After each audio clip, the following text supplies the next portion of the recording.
As we move through Black History Month, the platforms of NBC are taking a closer look at the most powerful yet intricate focal points of Black culture. Our focus this morning, poetry. Former U.S. Poet Laureate Tracy K Smith shares more. Black poetry in this country has always been a matter of correcting an omission. There's an element of Black literature that I believe is political, just for the fact of existing and bearing witness.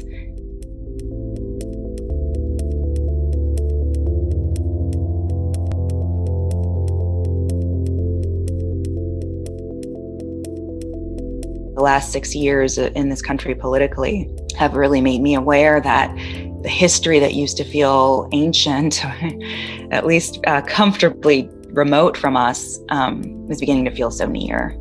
In every stage of these oppressions, we have petitioned for redress in the most humble terms.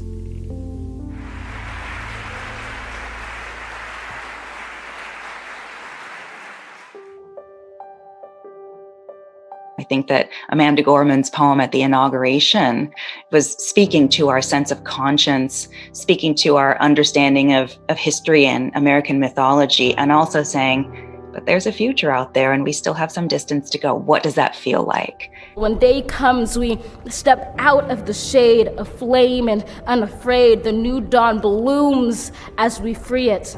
For there is always light, if only we're brave enough to see it, if only we're brave enough to be it.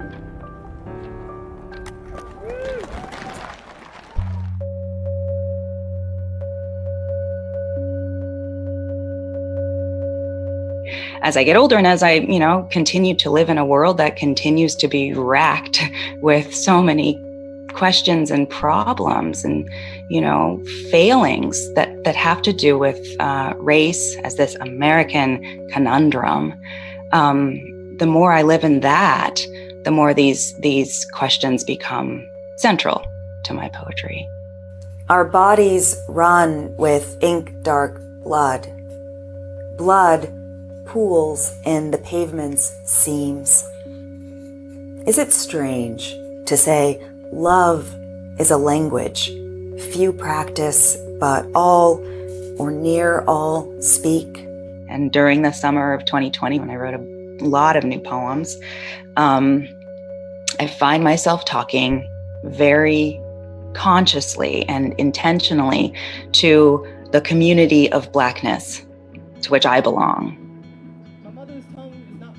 Black poetry is beautiful because poets are so resourceful and inventive. What is really interesting to me about Black poetry in Black History Month is that it oftentimes creates a really new lens through which to think about history. But I also think that history is better when we use poetry to augment our understanding of it.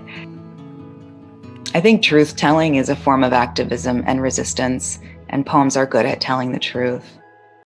Hey, NBC News viewers, thanks for checking out our YouTube channel. Subscribe by clicking on that button down here and click on any of the videos over here to watch the latest interviews, show highlights, and digital exclusives.